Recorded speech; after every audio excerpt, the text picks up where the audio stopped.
Viral bocah di Kapuas Hulu hilang 3 hari ditemukan di bawah rumah dan misteri hilangnya 3 anak di Langkat yang sudah memasuki 1 bulan belum juga ditemukan.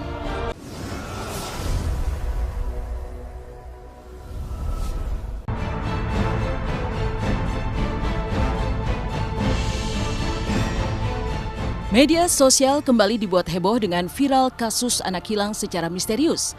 Seorang anak perempuan berinisial NS 10 tahun, warga Dusun Jon Parasum, Desa Semitau Hulu, Kecamatan Semitau, Kabupaten Kapuas Hulu, Provinsi Kalimantan Barat, sempat dinyatakan hilang dari rumahnya secara misterius pada Sabtu 13 November 2020. Namun 3 hari berselang atau tepatnya pada Selasa 17 November 2020, pasca pencarian besar-besaran dan dilakukan pengajian, anehnya korban ditemukan di bawah rumah panggung orang tuanya sendiri dalam keadaan tertidur. Sementara dari Langkat, Sumatera Utara, misteri masih menyelimuti hilangnya 3 anak desa setempat yang hingga sebulan ini belum juga ditemukan. Dan inilah viral bocah di Kapuas Hulu hilang 3 hari ditemukan di bawah rumah dan misteri hilangnya 3 anak di Langkat yang sudah memasuki 1 bulan belum juga ditemukan.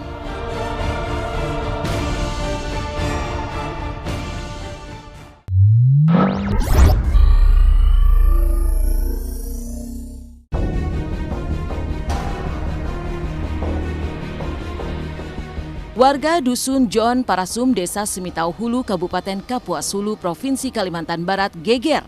NS, bocah perempuan berusia 10 tahun, anak dari pasangan Alex dan Fatima yang sempat dinyatakan hilang secara misterius dari rumahnya pada Sabtu 13 November 2020, tiba-tiba ditemukan 3 hari kemudian, atau tepatnya pada Selasa malam 17 November 2020 dalam keadaan tertidur di bagian bawah rumah panggung milik keluarganya.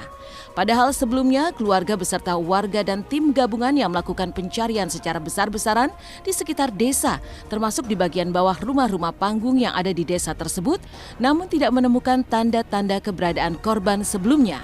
Tak heran kejadian ini menjadi viral di media sosial karena saat ditemukan sang anak seperti tidak menyadari berada di bawah rumah dengan kondisi seperti kebingungan.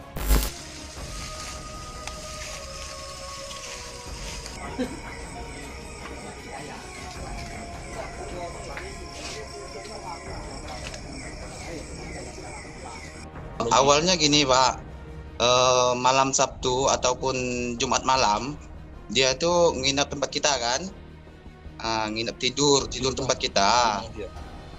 Jadi dia tuh memang ndak tidur di rumahnya. Ada kata bapak tirinya ada pulang pagi-pagi, memang ada pulang dia. Bahkan dia tuh udah nyuci piring gitu kan, segala macam nyuci piring. Terus kita pun nggak ada itu lagi kan, nggak ada menyangka bahwa dia tuh sampai udah berapa malam dia tuh nggak pulang gitu kan. Sempat lapor polisi kita Pak. Kemudian jam 20 lewat malam itu ditemukan tidur di bawah kolong rumah tetangganya. Yang menemukan adiknya atau apanya gitu lah. Semalam tuh. Jadi orang ramai gitu. Kondisinya lemah. Jadi udah sekian hari itu kan, tidur dia di bawah kolong itu. Sangat unik sekali Pak. Saya aja seumur hidup ini baru lihat, baru dengar kejadian kayak gini. Karena lokasi itu sudah berapa kali dilewati, nggak jauh rumahnya itu, nggak jauh ini antar rumahnya. Saya juga ikut moto Pak. Di bawah rumah itu kalau dia duduk otomatis kotor, di luar nalar saya lah. Kenapa bocah umur 10 tahun menghilang selama 3 hari terus bisa ditemukan di kolong rumah?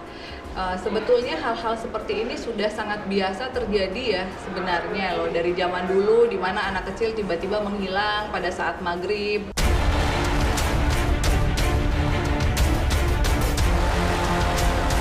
Keluarga korban sebenarnya juga sempatlah melaporkan hilangnya korban ke Polsek Semitau pada Selasa pagi 17 November. Dan bersama tim Badan Penanggulangan Bencana Daerah atau BPBD serta warga, polisi pun kemudian kembali melakukan penyisiran dan pencarian di tempat-tempat yang dicurigai menjadi titik hilangnya korban, baik di sekitar rumah dan lingkungan tempat tinggalnya, hingga di sekitar hutan di belakang rumah korban. Namun keberadaan korban tetap tidak ditemukan. Keesokan harinya pencarian korban kembali dilanjutkan, sementara keluarga korban juga melakukan pengajian untuk membantu menemukan korban.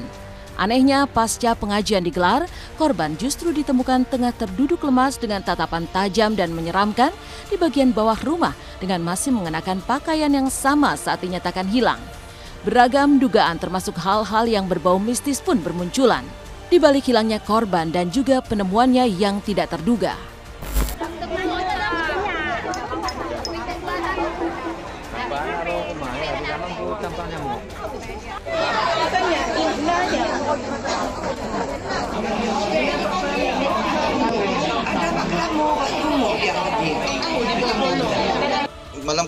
Malam kedua dia hilang, memang ada pengajian di rumah untuk ikhtiar untuk pencarian gitu Pak ya.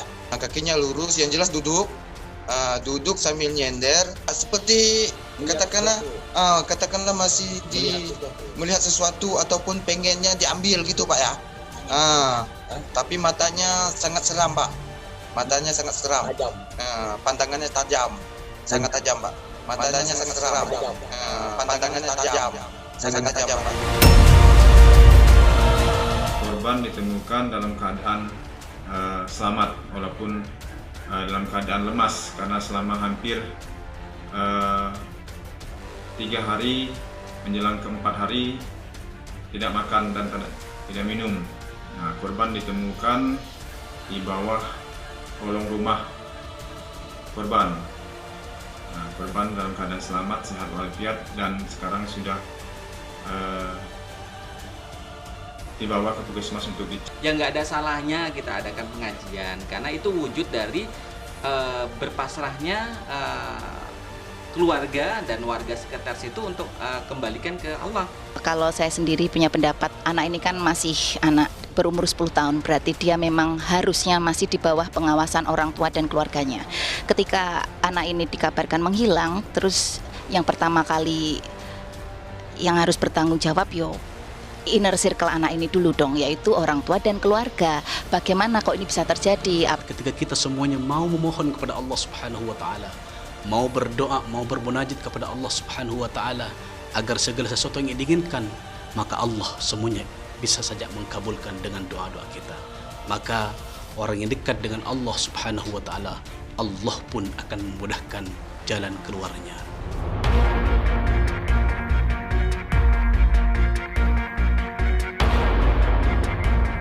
Sementara kabar memprihatinkan kembali datang dari Langkat, Sumatera Utara.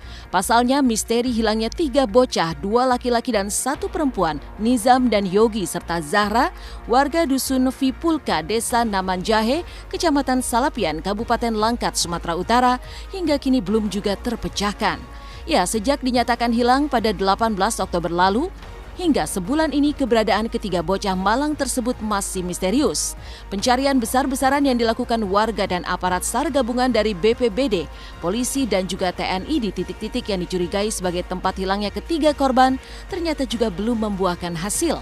Hal ini pun memantik kekhawatiran dan juga kesedihan mendalam keluarga ketiga bocah tersebut yang hingga kini tidak mengetahui keberadaan dan nasib anak-anak mereka.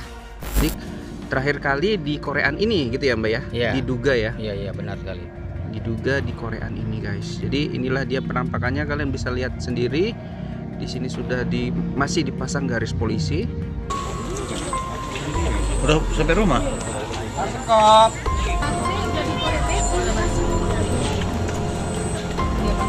Tanggal 18 Oktober 2020 sekitar 10.30 ketiga anak tersebut melihat eskapator bekerja dalam rangka pembersihan parit PT LNK. Pukul 14.00 ibunya melihat ketiga anak itu belum pulang makan sehingga dicari ke ketiga orang tuanya. Sampai saat ini ketiga anak tersebut belum pulang. Kalau bisa diperluas, jangan sampai hanya terfokus di situ karena ada beberapa kejadian fakta ya anak ditemukan di daerah yang jauh dari tempat hilangnya gitu kan, walaupun ketemunya terkubur kah atau di mana kan something makhluk gaib pun juga bisa melakukan hal-hal yang di luar nalar manusia. Kalau di Indonesia kan banyak orang yang kalau apa-apa terjadi suka dikaitkan sama hal-hal mistis ya.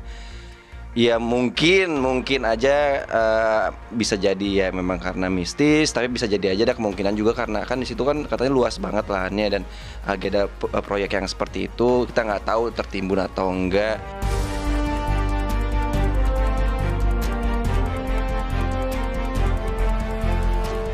Seiring dengan kabar hilangnya ketiga bocah tersebut, sempat pula beredar video amatir yang memperlihatkan saat-saat terakhir ketiga bocah tersebut bermain-main sebelum dinyatakan hilang.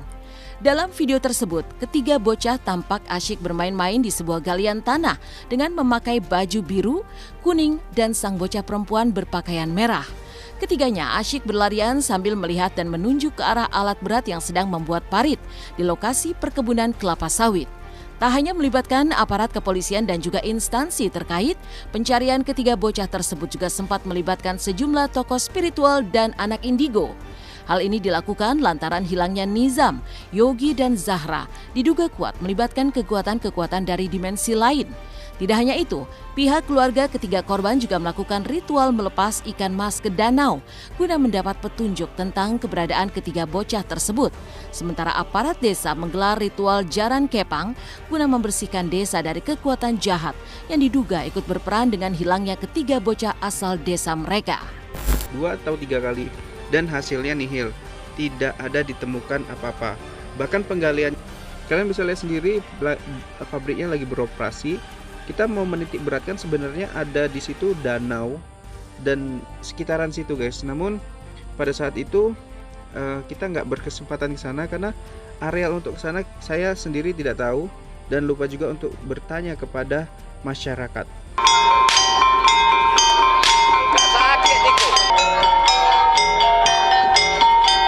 Saya harapkan semoga anak saya Nizam Pareja kembali dengan kawannya dengan sehat walafiat, tidak ada halang satu apapun, Pak.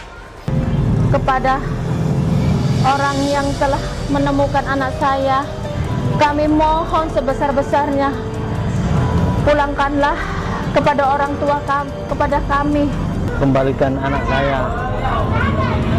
Saya mohon sekali lagi untuk informasinya kepada saya. Mungkin ke arah creepy ya. Creepy dalam artian kayak kok bisa hilang gitu. Berarti kan ada something happen yang nggak diketahuin sampai sekarang. Sampai apanya juga kan kita lihat di berita juga kayaknya belum jelas kenapa-napanya. Saya sih sarankan jangan hanya mencari melalui anak indigo, paranormal gitu ataupun polisi, tapi bisa melakukan pemanggilan melalui pengajian. Karena Allah Subhanahu wa taala mencintai terhadap umat Nabi Muhammad, mencintai umat Nabi Muhammad yang sabar terhadap ujian dari Allah Subhanahu wa taala. Innallaha ma'as-sabirin. Sesungguhnya Allah cinta dan suka dan bersama dengan orang-orang yang sabar.